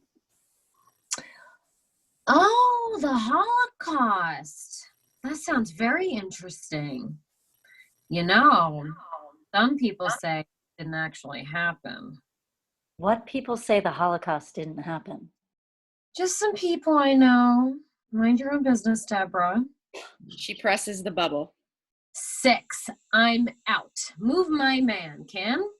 I go again. Pattie leans over and tries to press the pop-o-matic bubble again. Isn't this nice, playing games, chatting about the Holocaust? Pops the popper. 2. Move me 2. Buddy turns off the overhead light and clicks on the baby's light box. Colorful animals are projected onto the walls, spinning around the room. How about that, huh? Oh, isn't that the cutest thing? They're animals. Oh, yeah. Carmelita's gonna love it. Who's Carmelita? Our baby. Kimberly named her. It's your role, Buddy. You're red. I almost suggested to Shonda. Ooh, that can be her name. Carmelita Tashonda Lavaco. What the hell kind of name is that? Pops the popper. I got a 3. Pops the 5. popper. I got a 5. Pulls Kimberly to her feet. You know how to swing dance, honey? I don't know. Hey, I thought we were playing this game. We're taking a dance break. Debra pops the popper. You know, they have all sorts of dance clubs in Miami. Miami, what do you know about Miami? I know they have dance clubs and palm trees, and it's a lot nicer than New Jersey. Buddy and Kimberly kind of dance to the swing music, but not very well. The animals spin around on the walls. Remember we would dance like this, Pattie? No, I do not. At Kukla's underage club when I was courting you? I didn't know you were courted, Mom. Pattie pops the popper. I got another 6. Move my guy out. Debra moves Pattie's piece. Pattie pops the popper again. Buddy and Kimberly dance. Now 4. Move the other guy. Debra does. Were you ever courted, Aunt Debra? Yeah, in a different way I was. He's such a ham. Remember when he played the Music Man in high school? It was good. Yeah, I always thought he was going to be somebody. Did I mention a Catholic school kid popped by my booth today? She sold me 5 raffle tickets. Grand prize is a family trip to the Alamo. The Alamo? She didn't have any tickets to Hawaii? I'm popping you, bud. You got a 2. Now you, Kim. She pops. You got a 4. You know, Davy Crockett fought at the Alamo. Remember when Dad was Davy Crockett for Halloween? Yeah, he went trick-or-treating 3 sheets to the wind and took a header off the Dooley's porch. Never did find that coonskin cap. I missed this. Living under a roof like this. When I was in the woods, I could hear the coyotes sniffing at the flap of my tent. That was some scary shit. Buddy, go get my tape recorder. I want the baby to know how much fun her family had. Leave them alone. They're dancing. Debra pops the popper. I got a 6. Pops again. Another 6. Pops again. And a 1. And you are out, Pattie. Lands on Pattie's piece and sends it home. You bitch. Am I in trouble? Damn straight you're in trouble, you whore. Now. Kimberly's face suddenly drops. She's breathing hard. She stops dancing. Are you okay, honey? Of course she is. We're having a good time here. Kim is wincing in pain. Kim? Dad. Kim grabs her chest in pain. What's the matter? You see, you had to get her worked up. Is it your chest, honey? Kimberly nods and slips to the floor. Hold on, sweetie. What's the matter with her? Debra, call an ambulance. Oh. The colorful animals spin around the room. The music blares. Blackout. Act 2, Scene 1. Lights up on Buddy with the tape recorder. He's somewhere outside. It is snowing. And the thing is, I don't think I'm very good with kids. I mean, I like kids. I just never pictured myself as a father. I'm more of a bachelor uncle type, you know.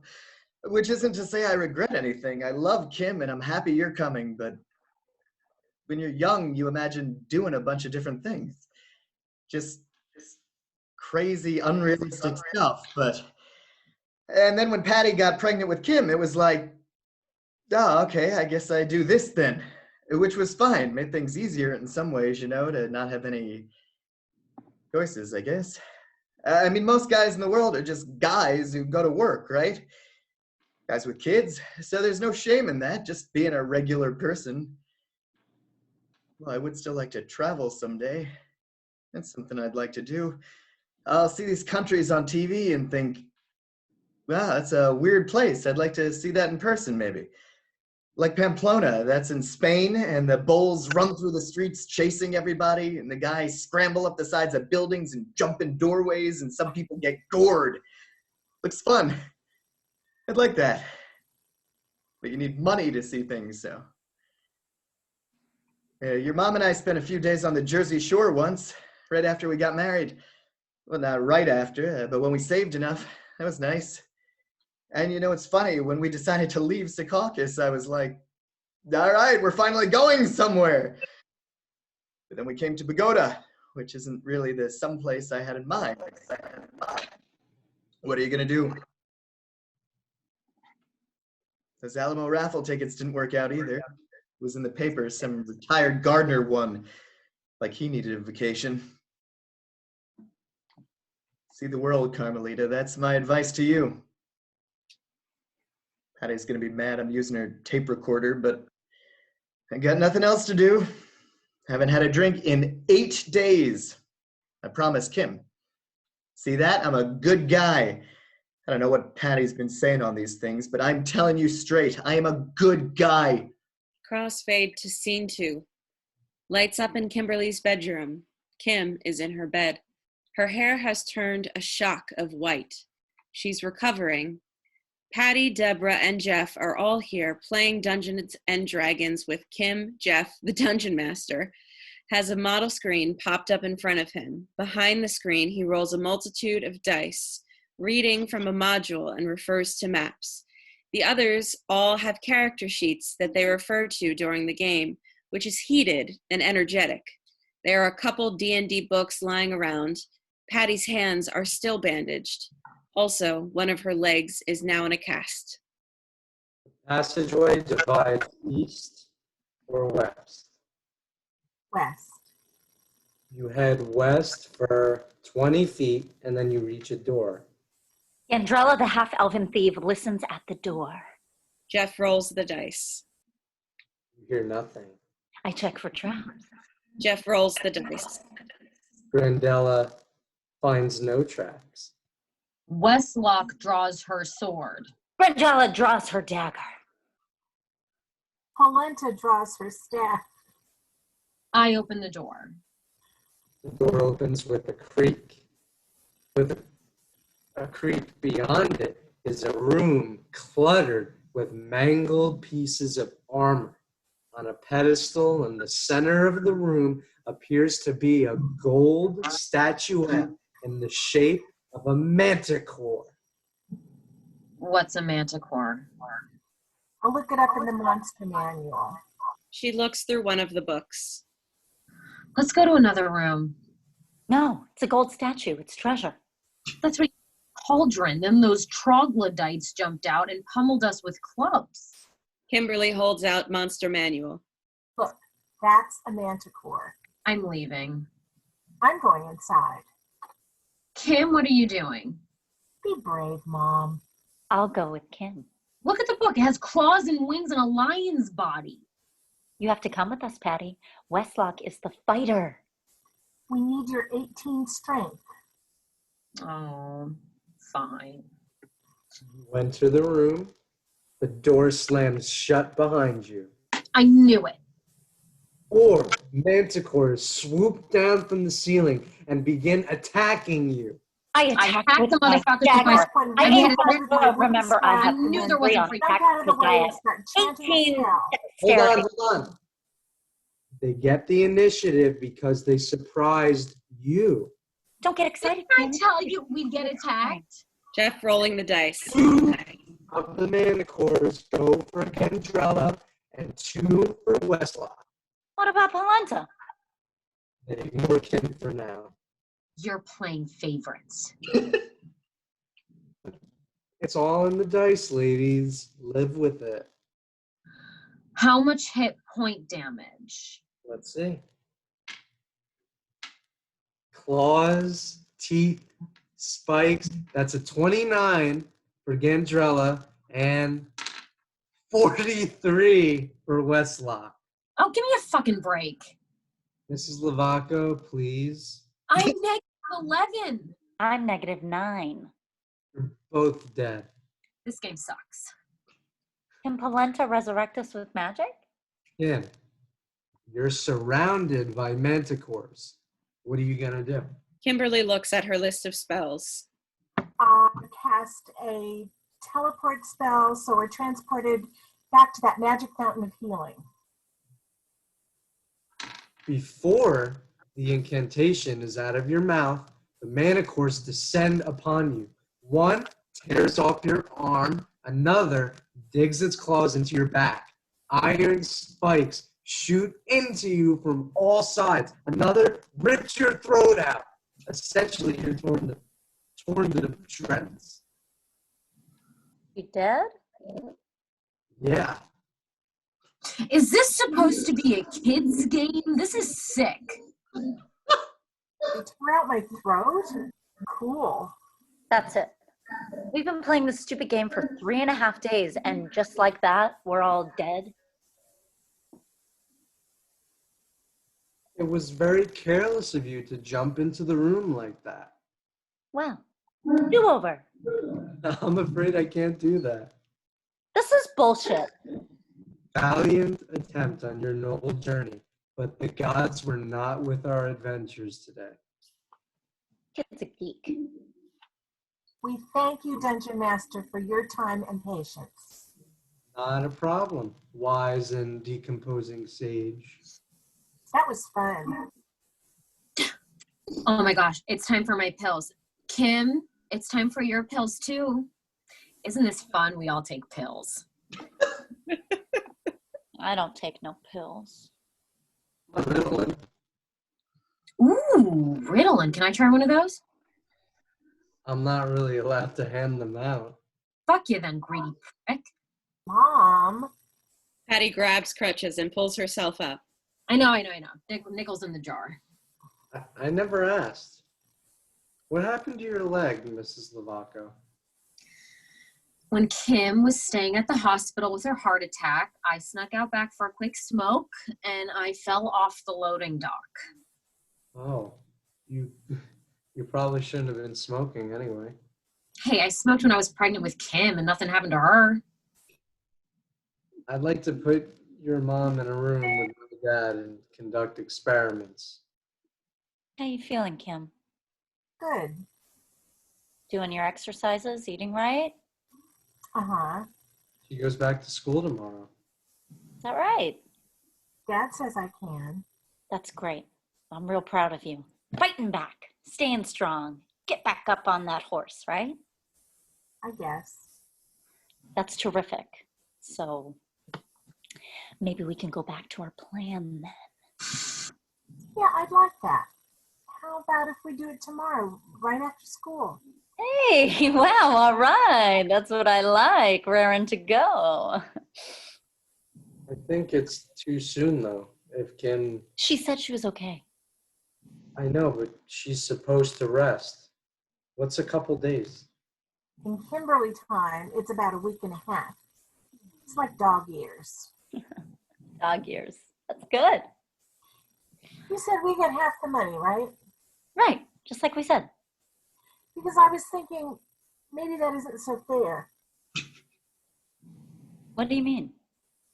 Me and Jeff having to split half and you getting both half to yourself. That's a little wonky. Wonky? It's my idea. But we're doing all the work. Work? I dragged a mailbox 8 blocks in the dead of night. I think it should be an even split. 3 ways. What are you talking about? This ain't a friggin' hoagie we're cutting up. But you can't do it without us. I think an even split would be more fair. Did you talk her into this? No, I didn't say anything. You want to do it or not? What's going on, Kim? You don't need money. Yes, I do. For what? For family stuff. What family stuff? None of your business. I didn't ask what you were going to do with your money. I told you. I'm going to Miami. Good for you. 1/3 of the money is plenty to get there. So we'll go to the bank after school then? I don't frickin' believe this. You're rolling me? What's fair is fair, Aunt Debra. Don't you want to be fair? Screw you, Kim. You play this injured little twerp and you're hustling me. Fine then. Forget it. It's off. Kim. No, Jeff's right. I'm not 100%. Kimberly feigns faintness and lies down. Jesus. Fine. 3-way split. God damn it. Kimberly sits back up. We'll meet at the library tomorrow, get ready, and head over to the bank. You okay with that? I guess. All right then. A shakedown. My own flesh and blood. That's rotten. Pattie enters with pill bottles. Can someone help me open these? I just cracked a tooth. Blackout. Scene 3. Lights up in the kitchen. The jar on the table is now overflowing with nickels. Buddy, in his chef's hat, sets up cereal bowls and bran flakes for breakfast. Kimberly comes in, markedly slower. The kid is up and about. Look at her go. So excited to get back to school. The anxious scholar racing to the breakfast table. Don't be a dick, Dad.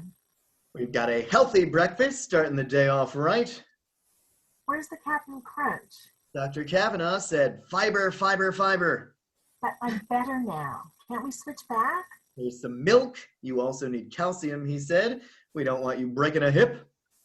I don't want any milk. If I can drink it, you can drink it. He holds his glass of milk up. Kimberly, sitting, holds hers up. They both drink the milk. How you feeling? How are you feeling? I feel great. Me too. You look well rested. Thank you. It's the calcium. Uh-huh. Noticing a book on the table. What is this? Oh, A Bible? I know we've never been religious people, but I thought you might want to take a look at Is this because we play D&D? I'm trying to give you your space, Kim. If you want to play that game, that's your choice, but I want to present an alternative to... Jeez, Dad, let it go. Your mother said you were all murdered by winged demons. They weren't demons, they were manticores. I was flipping through Leviticus this morning. Some of it's pretty racy. You might like it. Kimberly eats her cereal. You know, we used to go to church when you were a baby. Your mom played the organ. Pattie enters in a nightgown. She's still on her crutches. Morning. Hey, Pattie, remember you used to play the organ? Those bandages come off soon. Maybe you can get back to that. Forget the organ. I'll be happy when I can wipe my own ass. Yeah, me too. Pattie crossed to the bathroom. Kimberly looks up at the clock and then asks, Is Debra up yet? No, she sleeps to noon every day. Why would she be up? I don't know. I thought she said something about going for a jog. A jog? Debra? I don't know. Maybe I misheard her. Kim, I don't want you spending too much time with her. Aunt Debra? She's got a lot of problems. Compared to who? Just do me a favor and don't get involved in any of her shenanigans. Shenanigans? Nice word, Dad. Your daughter's making fun of me. Don't do that, Kim. Your father's sensitive. How's your friend, by the way? My friend? Yeah, that kid from Zippy Burger. Jeff? Yeah, how's Jeff? It's fine. Good. So you like that boy? Dad. I know I handled it all wrong in the car, but I'm your father, so... And I'm sure he's a nice kid, but... You like him? Yeah, Dad. What do you... I just don't know him at all, so I want to ask questions. Make sure he has only good intentions. What are you worried about? I went through menopause 4 years ago. Oh, geez, Kim. He's not going to get me pregnant. Come on, that's not what I... Buddy, I'm finished. Come wipe me. I'll be right back. Buddy runs into the bathroom. Kimberly eats her cereal. Aunt Debra enters in a nightgown, exhausted. She carries a duffel bag. Where's the coffee? It's about time. You said you'd be up. I am up. You're late. Did you get my stuff? It's right here. Where'd you get it? Salvation Army. They've got a nice selection. God, it's ugly. It's supposed to be ugly. Now put it away. Save it for later. Jeff wanted to know if he needed to wear anything special. What's he mean special? He's playing himself. There's nothing to...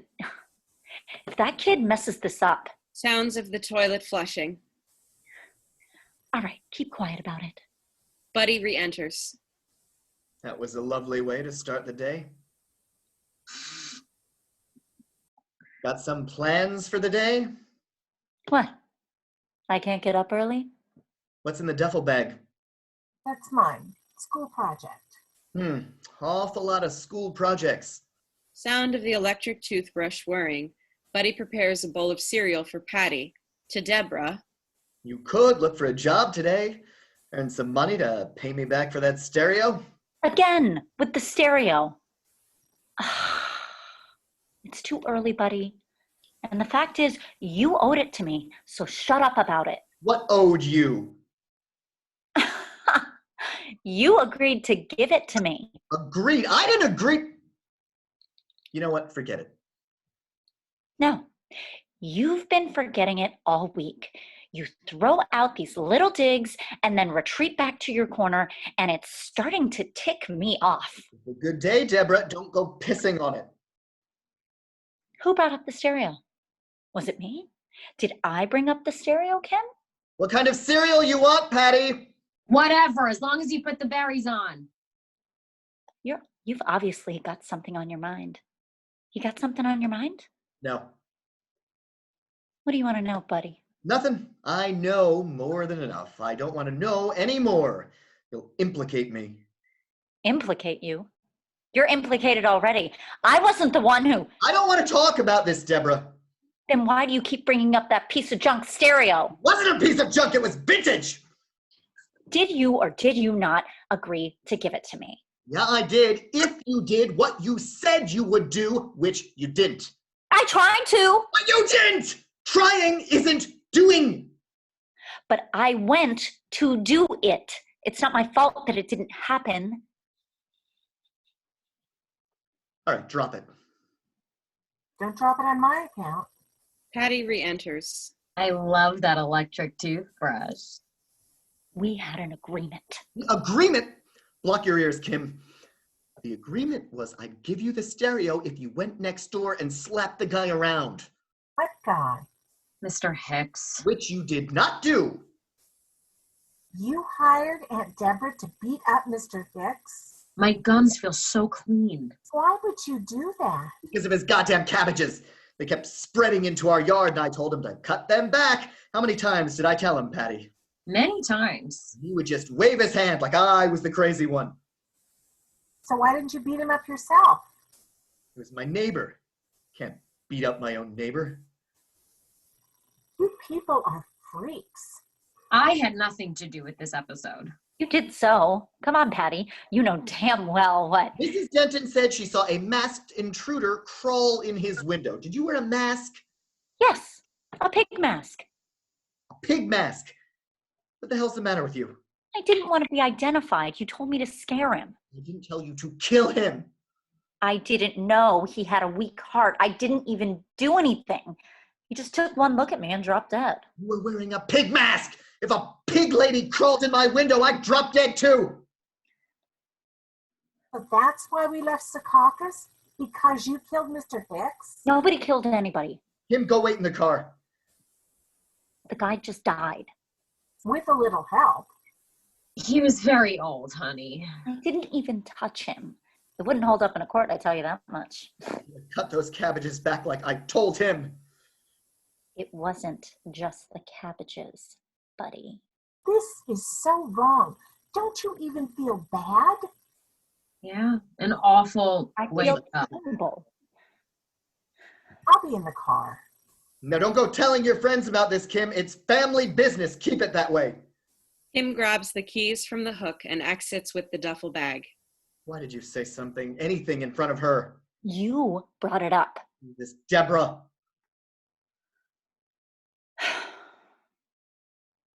Hey, none of it would have happened if Pattie hadn't done what she did. So don't go blaming me, buddy. Debra, I'm pregnant and easily upset, so don't start in on me. All right, now calm down.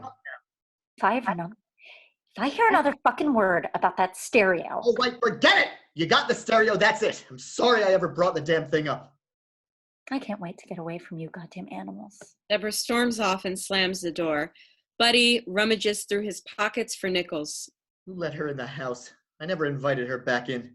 Pulls out a handful of nickels. I lost count of I don't even know how much we owe here. Buddy adds a few nickels to the pile, then picks up Pattie's cereal bowl and feeds her with a spoon. They don't care about me. Neither of them. I'm pregnant. My leg's broken. I have carpal tunnel and cancer. You don't have cancer. Yes, I do. Plus diabetes and a chipped tooth. Come on, relax. Take a bite. And I do feel bad about Mr. Hicks. He was very sweet. I know. I'm gonna miss him. All right. More berries. He scoops more berries onto her cereal. He was so upset. She was born upset.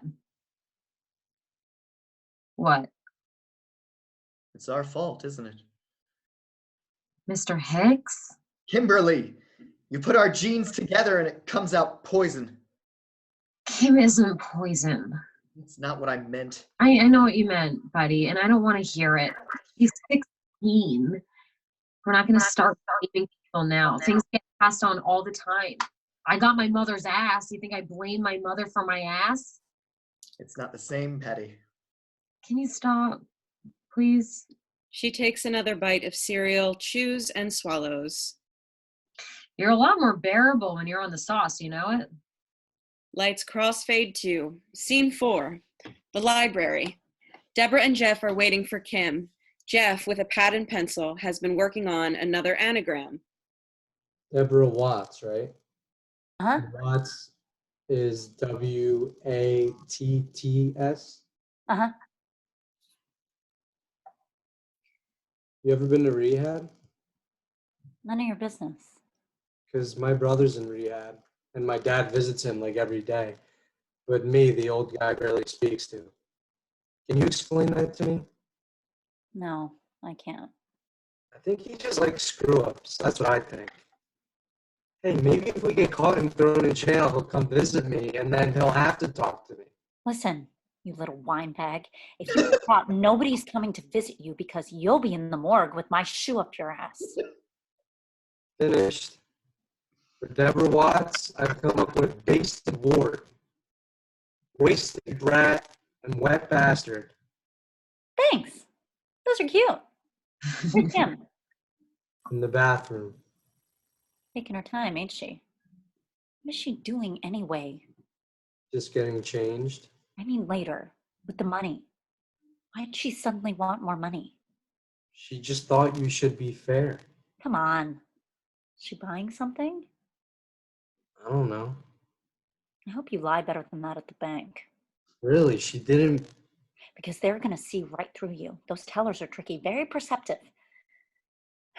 What is taking her so long? Can I ask you something? Do you have to? How much longer is she gonna live?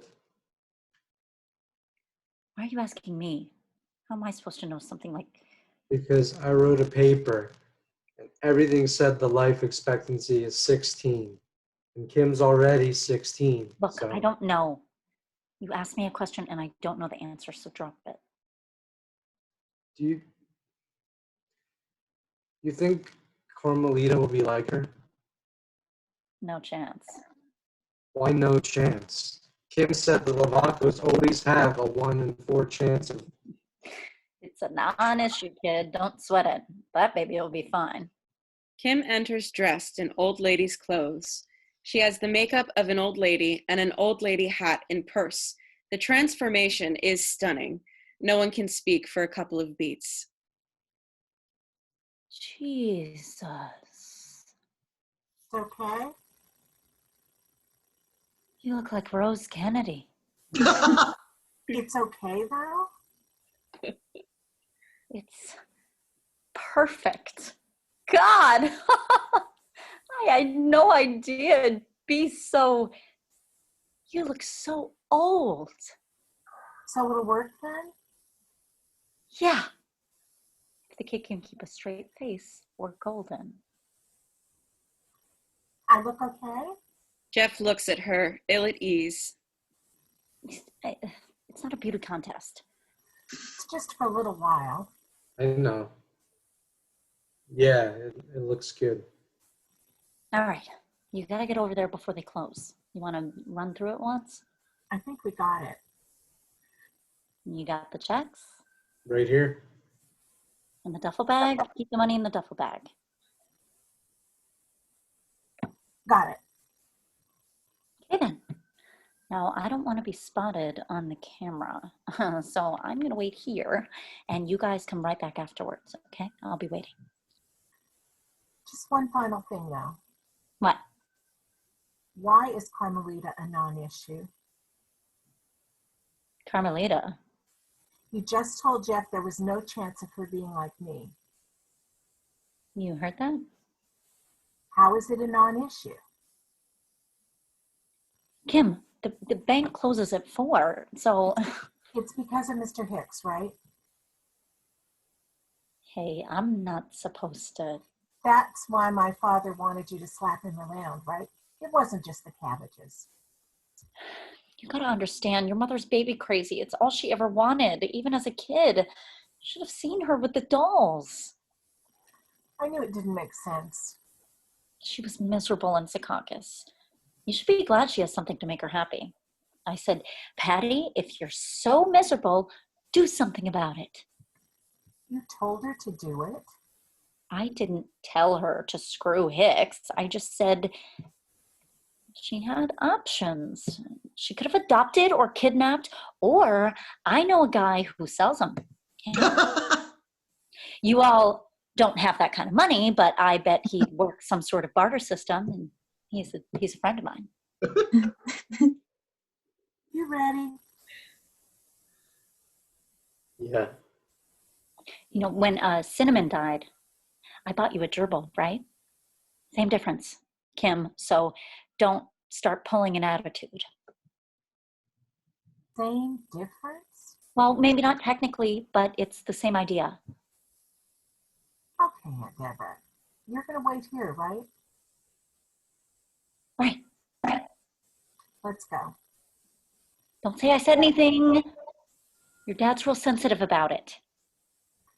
We'll be back. Kim and Jeff head for the exit. It takes Kim a while to get there. Debra, trying to make light. Hey, you better step livelier than that. I'd like to be in Miami sometime this century. The tortoise doesn't always win the race, you know? Kim keeps walking. I'm kidding.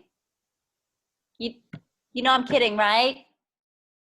Beautiful? No response. I'll be waiting. Kimberly and Jeff exit. Lights fade on Debra. Scene 5. Lights up in the kitchen. There are now 2 overflowing jars of nickels on the table. Buddy and Pattie are walking around. Pattie, between contractions, isn't really in pain at the moment. Just keep moving. There you go. How long's it been? 15 minutes.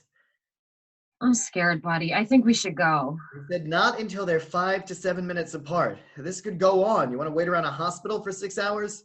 No, too many germs. All right, then. It's a quick drive. We're fine. Well, then distract me. You're supposed to distract me. Did you pick up the paint swatches? Yeah, right here. Hands her a paint swatch. What's this? It's slate. Everything matches slate. That's all they had? That's all they had on sale. Who cares about sales? It's a baby's room. Mrs. Gigante says Bonnie's room is pink. Why didn't you bring me any pink swatches? The pink wasn't on sale. If you had half a brain, you'd be dangerous. Kimberly enters with the duffel bag and crosses to her room. Oh, hi, honey. I'm in labor. Where were you? Crossing to her bedroom. At the bank. What were you doing at the bank? Exits into her bedroom. Nothing. What is she wearing? I don't know. Was there a costume party at school, honey? She likes when we ask her about school. Why are you wearing those clothes? I'm trying a new style. That's how teens are. Remember senior year? You walked around in that pirate hat?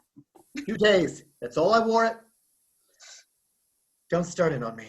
Pattie Uh-oh. gets a contraction. Uh-oh. Here it comes again. Okay. Ow, ow, ow, ow. Breathe through it. Slate. I can't believe you bring home slate. Focus, Pattie.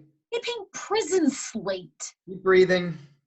I asked you to do one thing, get a couple swatches. Ow, mother of God. It should be coming down now. Okay. Okay. Okay. There you go. And walk it off. Walk it off? I didn't twist an ankle. It's a fucking contraction. Walk it off, he says, like I'm in Little League. You think I'm in Little League, you asshole? No, I don't think you're in Little League. He tosses a couple more nickels onto the pile, then moves to the fridge.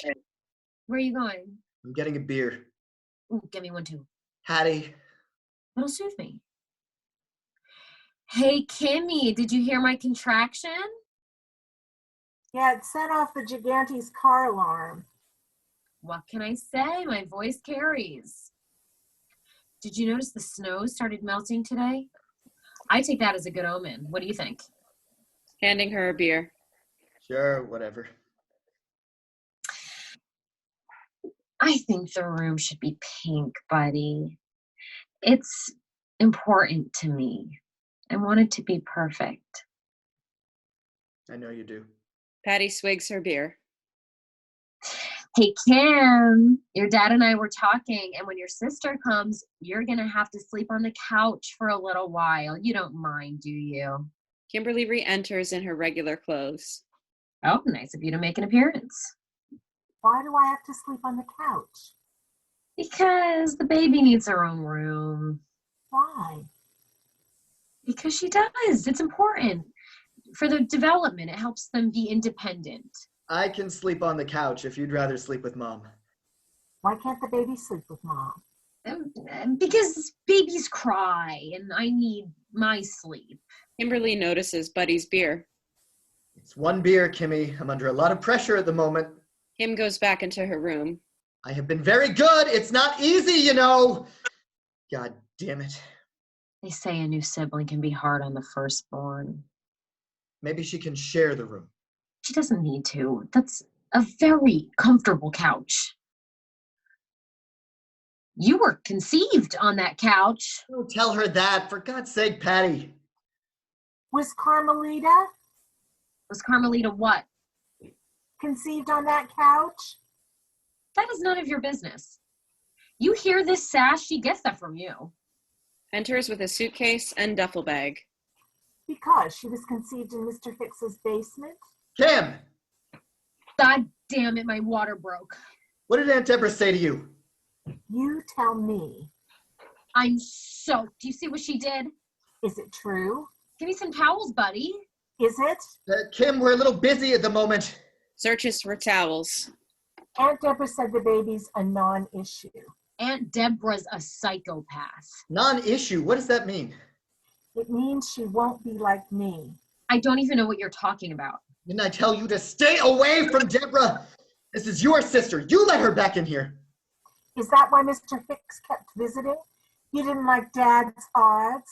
You see, didn't I tell you this was going to happen? Mr. Hicks brought me cabbages. That's all. Now go to your room. Oh, is it my room again? I thought I'd been evicted. This is a very complicated issue that doesn't involve you.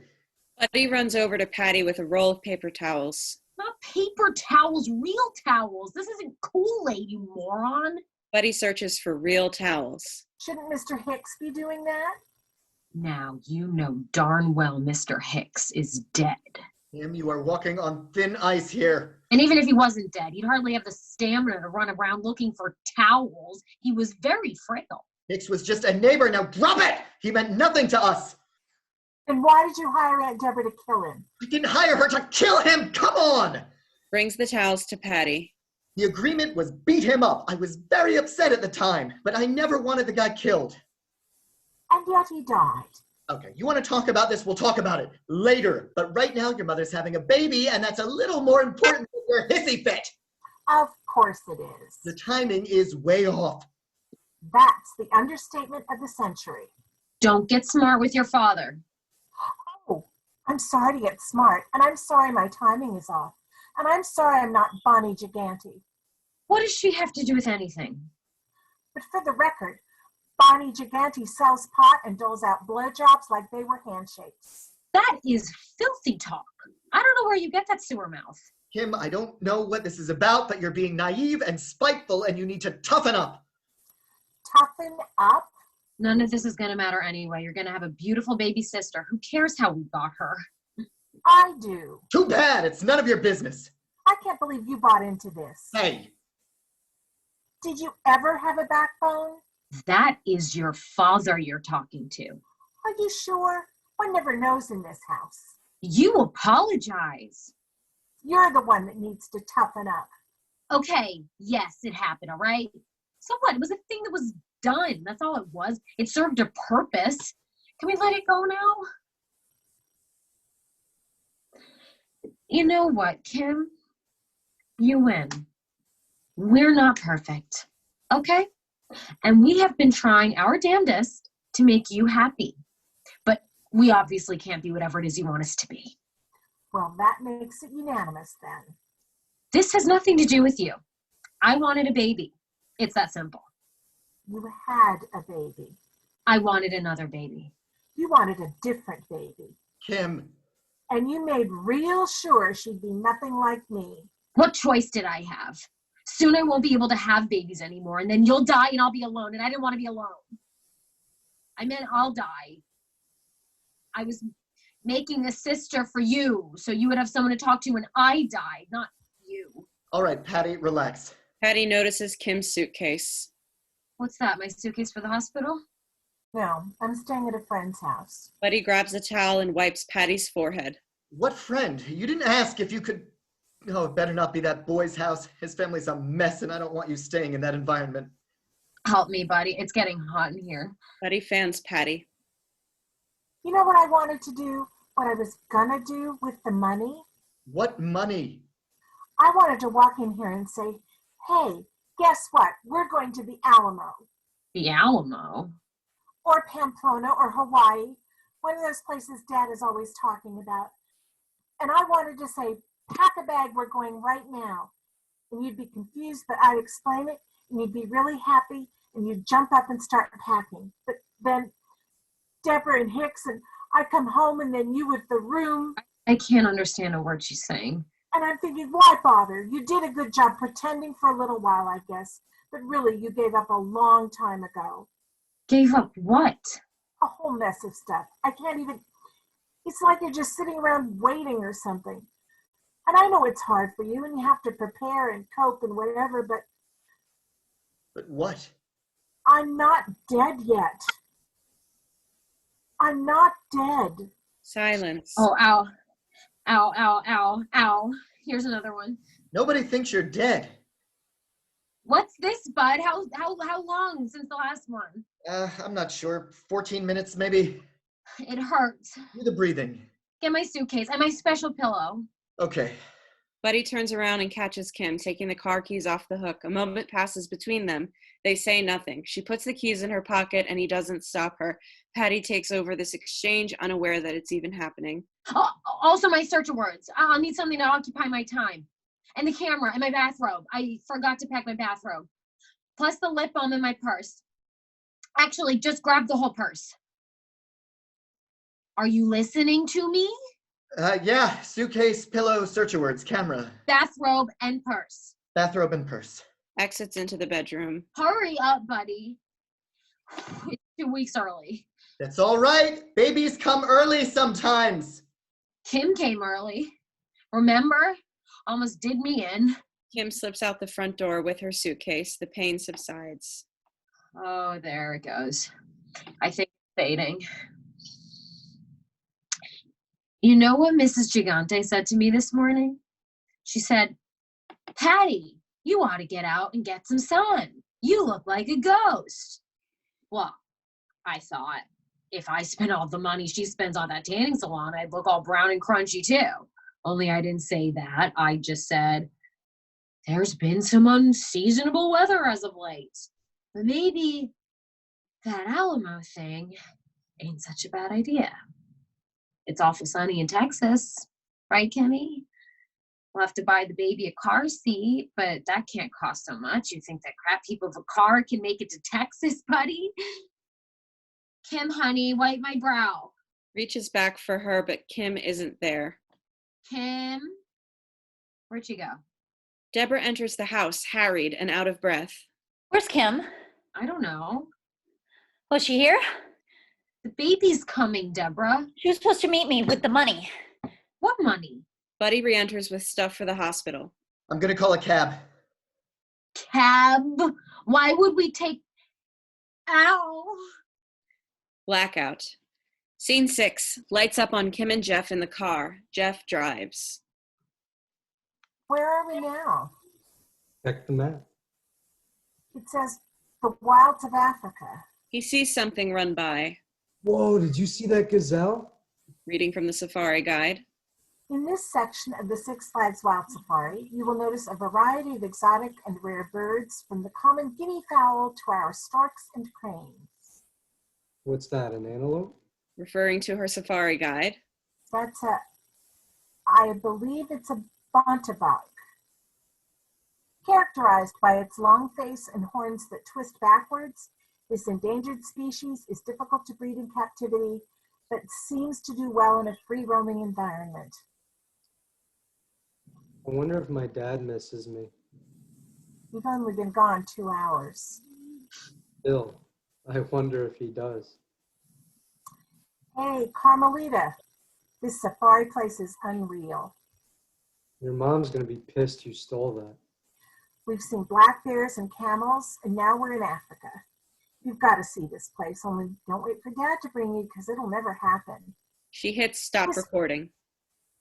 This way she'll know. Sounds of an animal on top of the car. What's that? There's a little monkey on the roof. We hear the monkey banging on the roof. It screeches. Sounds mad. There it goes. Scrambled up that tree. Look at it though, it's staring at me. My mother had that face sometimes, remember? Oh yeah. Look at that. Hey, there's a whole mess of them up there. Up in the branches.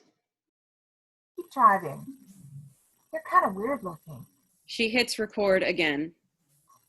Hey, Carm, there's a bunch of monkeys here that look like Mom. I wish I had a camera. She stops. She's going to like these when she's old enough to understand them. We'll make sure she gets them, right? Tapes? Because if I mail them, my mom might just throw them out. I want to make sure she gets them. She'll get them. We'll make sure, though, right? Yeah. God, this place reeks. You smell that? There's a hippo on the road. Look at that. She presses record. You won't believe this, little sister. We've got a hippo in front of us. Also into the recorder. And it ain't moving. Hey, we're not supposed to stop. What else can I do? Go around it. There's a ravine. The pamphlet says to keep rolling, otherwise we hold up traffic. It's closing time. We're the last ones in. Still, I don't want those monkeys coming back here. Jeff into the recorder. Kim's afraid of the monkeys. We're supposed to just sit here? I can do an anagram. No thanks. They sit in silence. After a couple beats, Jeff looks over at Kim. She looks over at him. They look away. An uncomfortable pause. They look at each other again, and eventually, after much tension, lean in and kiss.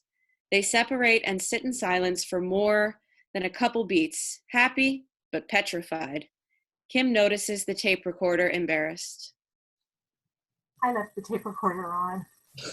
Really? We can save it for posterity. She hits stop. Cool.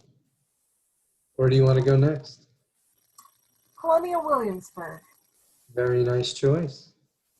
And then Busch Gardens, SeaWorld, Universal. We'll spend at least a week in Florida. You got enough money for that, right? More than enough. I hear they have nice dance clubs in Miami. Oh yeah? Then we'll head west. The hippo's moving. Grand Canyon, Mount Rushmore. Jeff turns the key in the ignition, but the engine just whirs without turning over. What's the matter? He tries again, but the car won't start. Your dad was right about this piece of junk car. Where are those guys in the Jeeps? I hope they didn't go home early. Honk the horn. He does. You see anyone? No. He honks some more. All right, stop honking. You're pissing off the hippo. Screw him. If he hadn't stopped in the middle of the road. Honks some more. Now it's coming over here. Jeff tries to start the car. You see what you did? Faintly, we hear the sound of the monkey. And there's that monkey again. The sound of the monkey on the roof, only it's multiplied. Sounds like more than one. Why'd you have to honk? We hear a lion roar. What the hell is that? Start the car. This doesn't seem safe. The car still will not start. It won't go. Try it again. What kind of a family entertainment is this? Stay calm. Jeff tries to restart the car, but to no avail. The swirling animal shapes from the end of Act 1 return, the projections spinning around them as we hear various animals descending upon them, clawing at the car, roaring and screeching. The sound is overwhelming. It goes on for several beats until the engine finally turns over. There she goes. Go, go. And they pull away. The sounds fade. The spinning animals fade, and they are on their way. Kimberly looks behind her. They drive in silence for a couple of beats. Then they get sort of punch drunk from the thrilling experience. That was so weird. They're still back there? Just keep going. Are they running after us? Turn here. That was insane. Are they gone? Won't have that problem in Colonial Williamsburg. They gone though? Yeah, they're gone. You sure? We're good. Relax. She clicks on the radio. Just keep driving. The radio plays swing music as the lights slowly fade on the giddy teens. The end. Let me play.